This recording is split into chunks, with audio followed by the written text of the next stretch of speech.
I, don't really know how to begin with this. My name is Henry Cartwright. I'm 26 years old, and I have a story to tell. I never told this to anyone, God forbid, but something happened to me a couple of years ago. Something horrible. Beyond horrible. In fact, it happened to me and 7 others. Only 2 of them are still alive, as far as I'm aware. The reason that I'm telling this now is because, well, it's eating me up inside. The last 2 years have been absolute torture, and I can't tell this to anyone without being sent back to the loony bin. The 2 others that survived, I can't talk to them about it because they won't speak to me, and I don't blame them. I've been riddled with such unbearable guilt at what happened 2 years ago, and if I don't say something now, I don't know how much longer I can last. If I will even last, whether I say anything or not. Before I tell you this story about what happened to a lot of us, there's something you need to understand. What I'm about to tell you, you won't believe, and I don't expect you to. I couldn't give 2 shits if anyone believed me or not. I'm doing this for me, for those who died, and for those 2 who still have to live on with this. I'm going to tell you the story. I'm going to tell you everything, and you're going to judge me. Even if you don't believe me, you're going to judge me. In fact, you'll despise me. I've been despising myself. For the past 2 years, all I've done since I've been out of that jungle is numb myself with drink and drugs. Numb enough that I don't even recall ever being inside that place. That only makes it worse. Far worse, but I can't help myself. I've gotten all the mental health support I can. I've been in and out of the psychiatric ward, given a roundabout of doctors and a never-ending supply of pills. But what help is all of that when you can't even tell the truth about what really happened to you? As far as the doctors know, as far as the world knows, all that happened was that a group of stupid adults who thought they knew how to solve the world's problems got themselves lost in one of the most dangerous parts of the world. If only they knew how dangerous that place really is. And that's the real reason I'm telling my story now. Because as long as that place exists, as long as no one does anything about it, none of us are safe. None of us. I journeyed to the real heart of darkness. The locals, they call it the Asili. Like I said, this all happened about 2 years ago. I was living a comfortable life in the north of London at the time, waiting tables and washing dishes for a living. That's what happens when you drop out of university, I guess. Life was good though, you know? Like it was comfortable. I looked forward to the football at the weekend, and honestly, London isn't that bad of a place to live. It's just busy as hell. People and traffic everywhere. But London seems just like one of those places that brings the whole world to your feet. One day, though, I get this text from my girlfriend Nadia, or at the time, my ex-girlfriend Nadia. She was studying in the States at the time, and we tried to keep it long distance. But you know how it goes. You just lose touch. Anyway, she texted me wanting to know if we can do a video chat or something, and I said yes. And being the right idiot I was, I thought maybe she wanted to try things out again. That wasn't exactly the case. I mean, she did say she missed me and was always thinking about me, and I thought the same, but she actually had some news. She had this group of friends, you see, an activist group. They called themselves the BADS. What that stood for, I don't know. They were basically this group of activist students that wanted equal rights for all races, genders, and stuff. Anyways, Nadia tells me that her and her friends were all planning this trip to Africa together. To the Congo, actually. And she says that they're going to start their own commune there, in the ecosystem of the rainforest. I know what you're thinking. It sounds batshit mad, and that's what I said. Nadia did somewhat agree with me, but her reasoning was that the world isn't getting any more equal, and it's never really going to change. So her friend said, why not start our own community in paradise? I'm not sure a war-torn country riddled with disease counts as paradise, but I guess to an American, any exotic jungle might seem that way. Anyways, Nadia then says to me that the group are short of people going, and she wondered if I was interested in joining their commune. I, of course, said no. No bloody thank you. But she kept insisting. She mentioned that the real reason we broke up was because her friends had been planning this trip for a long time, and she didn't think our relationship was worth carrying on anymore. She still loved me, she said, and that she wanted us back together. As happy as I was to hear she wanted me back, this didn't exactly sound like the Nadia I knew. I mean, Nadia was smart. Really smart, actually. And she did get carried away with politics and that, but even for her, this felt all quite mad. I told her I'd think about it for a week, and against my better judgment, I said yes. I said yes not because I wanted to go. Of course I didn't want to go. Who seriously wants to go live in the middle of a bloody jungle? I said yes because I still loved her, and I was worried about her. I was worried she'd get into some real trouble down there, and I wanted to make sure she'd be alright. I just assumed the commune idea wouldn't work, and when Nadia and her friends realized that, they would all sod off back to the States. I just wanted to be there in case anything did happen. Maybe I was just as much of an idiot as them lot. We were all idiots. Well, a few months and malaria shots later, I was boarding a plane at Heathrow Airport and heading to Kinshasa, capital of the Democratic Congo. My big sister Ellie, she begged me not to go. She said I was putting myself in danger, and I agreed. But I felt like I didn't really have a choice. My girlfriend was going to a dangerous place, and I felt I had to do something about it. My sister, she basically raised me. We both came from a dodgy family, you see, and so I always saw her as a kind of mum. It was hard saying goodbye to her. I didn't really know what was going to happen, but I told her I'd be fine and that I was coming back, and she said, "You better." Anyways, I get on the plane, and that's when things already start to get weird. It was a long flight, so I tried to get plenty of sleep. And that's when the dreams start. Or the same dream. I dreamt I was already in the jungle, but I couldn't move. I was just floating through the trees and that, like I was watching a David Attenborough documentary or something. Next thing I know, there's this fence or barrier of sorts running through the jungle. It was made up of these long wooden spikes crisscrossed with one another, sort of like a long row of X's, but on the other side of this fence, the rest of the jungle was pitch black. Like you couldn't see what was on the other side. But I can remember I wanted to go to the other side, like it was calling me.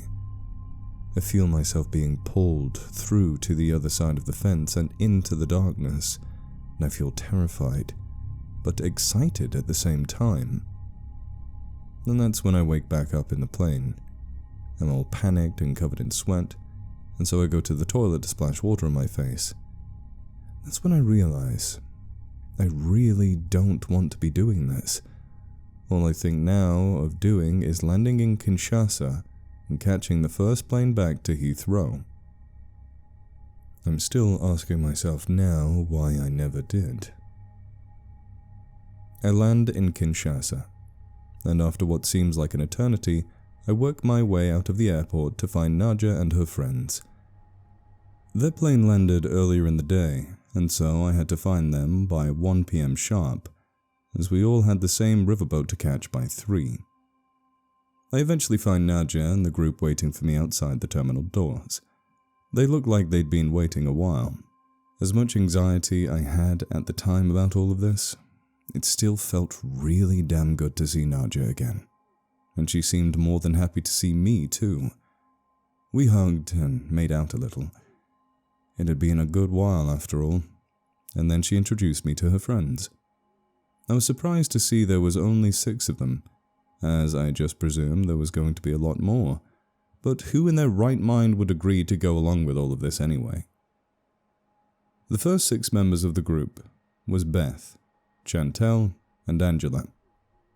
Beth and Angela were a couple, and Chantel was Nadia's best friend. Even though we didn't know each other, Chantel gave me a big hug as though she did.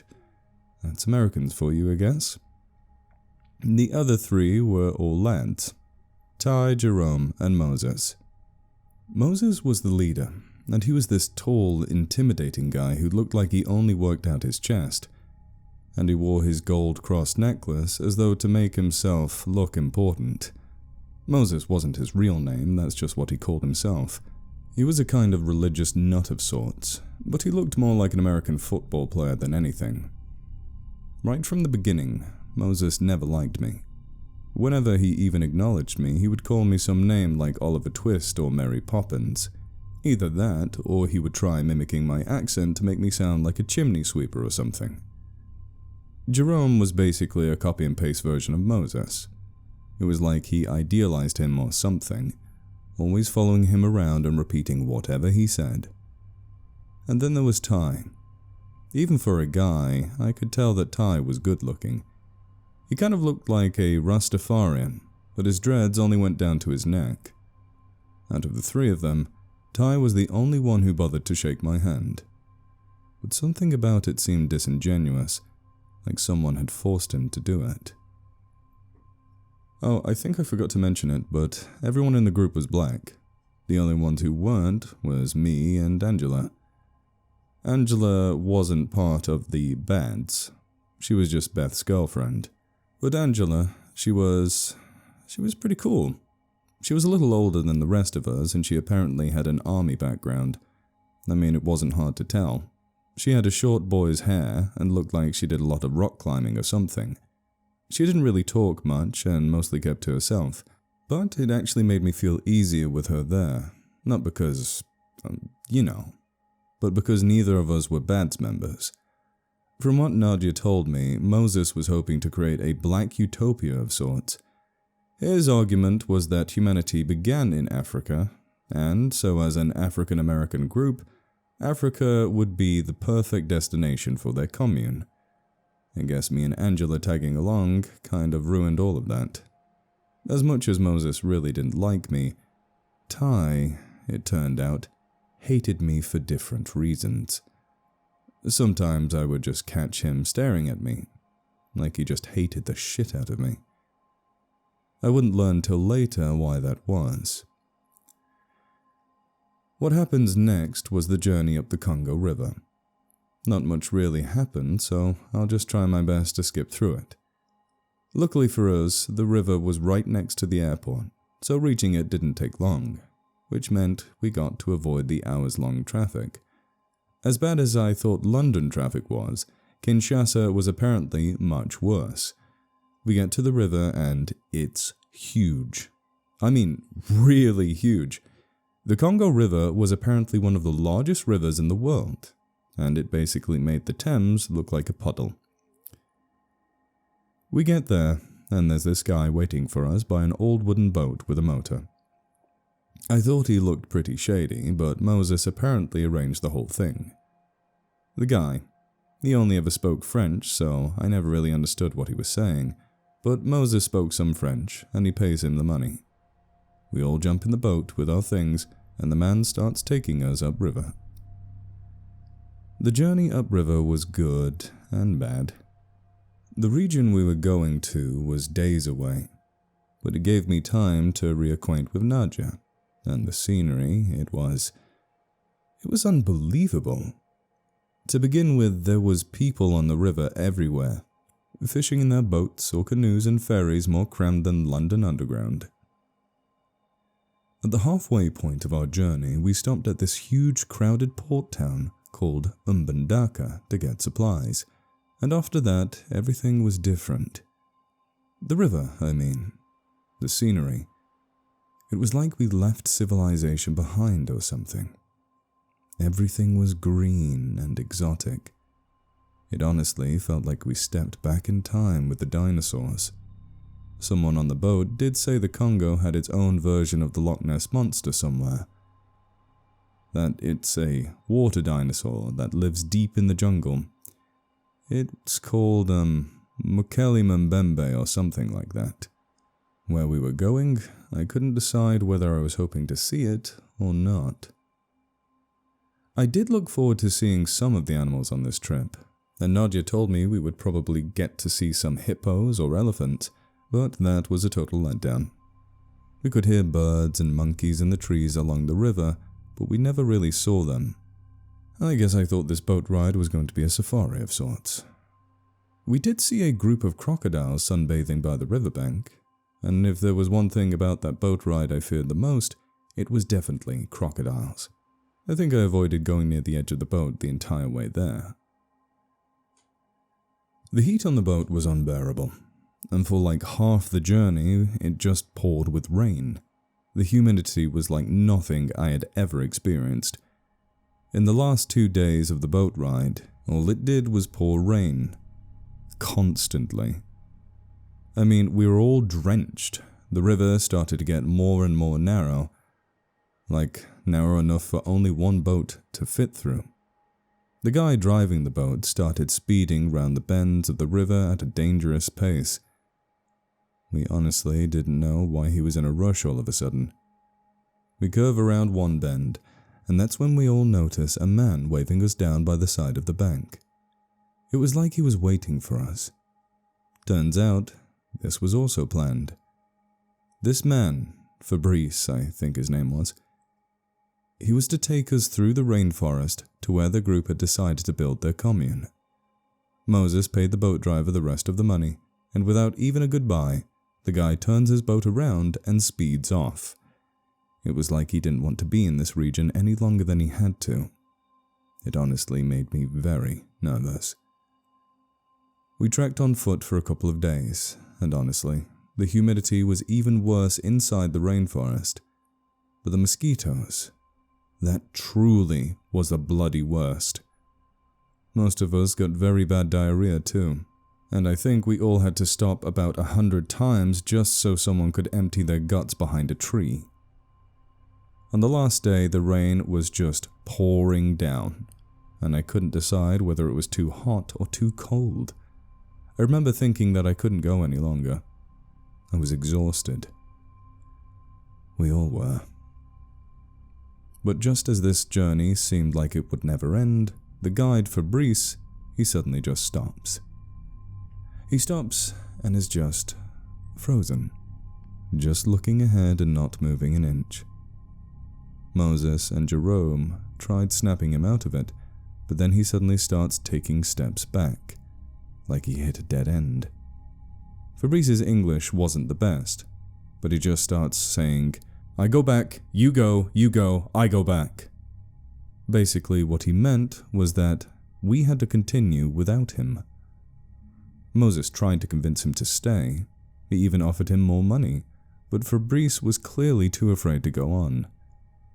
Before he left, he did give us a map with directions on where to find the place we were going to.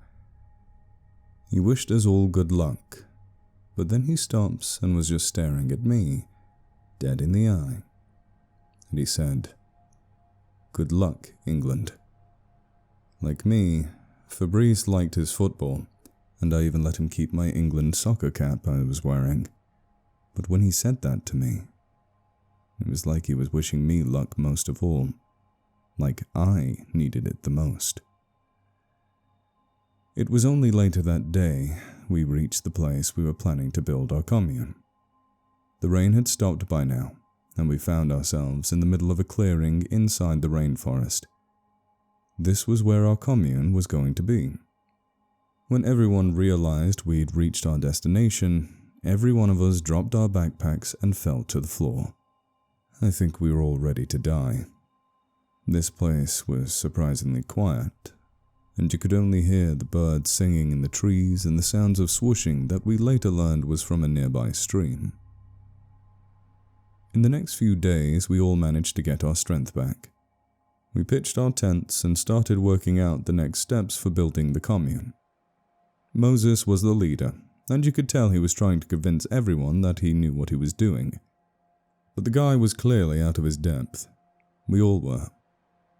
That was except Angela. She pointed out that we needed to make a perimeter around the area, set up booby traps and tripwires. The nearby stream had fish, and she said she would teach us all how to spear fish. She also showed us how to make bows and arrows and spears for hunting. Honestly, it seemed like there was nothing she couldn't do, and if she wasn't there, I doubt any one of us would have survived out there for long. On that entire journey, from landing in Kinshasa, the boat ride up the river and hiking through the jungle, whenever I managed to get some sleep, I kept having these really uncomfortable dreams. It was always the same dream. I'm in the jungle, floating through the trees and bushes before I'm stopped in my tracks by the same makeshift barrier, a fence, and the pure darkness on the other side. And every time, I'm wanting to enter it. I don't know why, because this part of the dream always terrifies me. But it's like I have to find what's on the other side. Something was calling me. On the third night of our commune, though, I dreamt something different. I dreamt I was actually on the other side.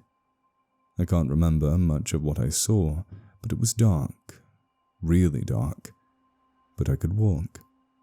I was walking through the darkness and I could only just make out the trunks of trees and the occasional branch or vine. But then I saw a light, only about 20 meters ahead. I tried walking towards the light, but it was hard, like when you walk or run in your dreams but you barely move anywhere. I do catch up to the light, and it's just a light, glowing. But then I enter it. I enter and I realize what I've entered now is a clearing. A perfect circle inside the jungle. Dark green vegetation around the curves, and inside the circle, right bang in the middle, is one single tree, or at least the trunk of a tree. A dead, rotting tree. It had these long, snake-like roots that curled around the circle's edges, and the wood was very dark, almost black in color. A pathway leads up to the tree, and I start walking along it. The closer I get to the tree, I see just how tall it must have originally been. A long stump of a tree leaning over me like a tower. The shadow comes over me, and I feel like I've been swallowed up. But then the tree's shadow moves away from me, as though beyond this jungle's darkness is a hidden rotating sun. And when the shadow disappears, I see a face. High above me on the bark of the tree, carved into it, it looked like a mask, like an African tribal mask. The face was round, and it only had slits for eyes and a mouth, but somehow the face looked like it was in agony. The most unbearable agony. I could feel it. It was like torture. Like being stabbed all over 1,000,000 times or having your own skin peeled off while you're just standing there. Then I feel something down by my ankles. I look down to my feet, and around me, around the circle, the floor of the circle is covered with what looks like hands, severed hands, scattered all over. I try to raise my feet, panicking. I'm too scared to step on them. But then the hands start moving, twitching their fingers. They start crawling like spiders all around the circles. The ones by my feet start to crawl up my legs and I'm too scared to brush them off. I now feel myself almost being molested by them, but I can't even move or do anything. I feel an unbearable weight come over me, and I fall to the floor. And that's when I hear a zip. I wake, and in the darkness of mine and Nadia's tent, a light blinds me. I squint my eyes towards it, and peeking in from outside the tent is Moses, Ty, and Jerome, each holding a wooden spear. They tell me to get dressed as I'm going spearfishing with them, and Nadia berates them for waking us up so early. I'm by no means a morning person, but even with Nadia lying next to me, I really didn't want to lie back down in the darkness with the disturbing dream I had just had fresh in my mind. I just wanted to forget about it instantly. I didn't even want to think about it. Later on, the four of us are in the stream trying to catch our breakfast. We're all just standing there with our poorly made spears for like half an hour before any fish came our way. Eventually the first one came in my direction, and the three lads just start yelling at me to get the fish. "There it is! Get it! Come on, get it!" I tried my best to spear it, but it was too fast, and them lots shouting at me wasn't helping. Anyways, the fish gets away downstream, and the three of them just start yelling at me again, saying I was useless. I quickly lost my temper and started shouting back at them. Ever since we got on the boat, these three guys did nothing but get in my face. They mocked my accent, told me nobody wanted me there, and behind my back, they said they couldn't see what Nadia saw in that white limey. I had enough. I told all three of them to fuck off and that they could catch their own fucking fish from now on. But as I'm about to leave the stream, Jerome yells at me, "Dude, watch out, there's a snake!" pointing down by my legs. I freak out and quickly raise my feet to avoid the snake.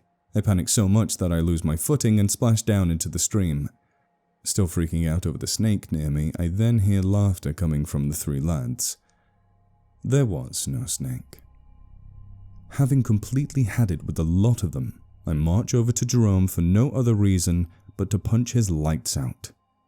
Jerome was bigger than me and looked like he knew how to fight, but I didn't care. It was a long time coming. Before I can even try, Ty steps out in front of me, telling me to stop. I push Ty out of the way to get to Jerome, but Ty gets straight back in my face and shoves me over aggressively. Like I said, out of the three of them, Ty clearly hated me the most. He had probably been looking for an excuse to fight me, and I had just given him one. But just as I'm about to get into it with Ty, all four of us hear, "Guys!" We all turn around to the voice and see it's Angela, standing above us on the high ground, holding a perfectly made spear with 5 or more fish skewered on there. We all stared at her kind of awkwardly, like we were expecting to be yelled at, but she instead tells us to get out of the stream and follow her. She had something she needed to show us. The four of us followed behind Angela through the jungle, and Moses demanded to know where we were going. Angela says she found something earlier on, but couldn't tell us what it was because she didn't even know. And when she shows us, we understand why she couldn't. It was indescribable. But I knew what it was, and it shook me to my core. What laid in front of us, from one end of the jungle to the other, was a fence. The exact same fence from my dreams.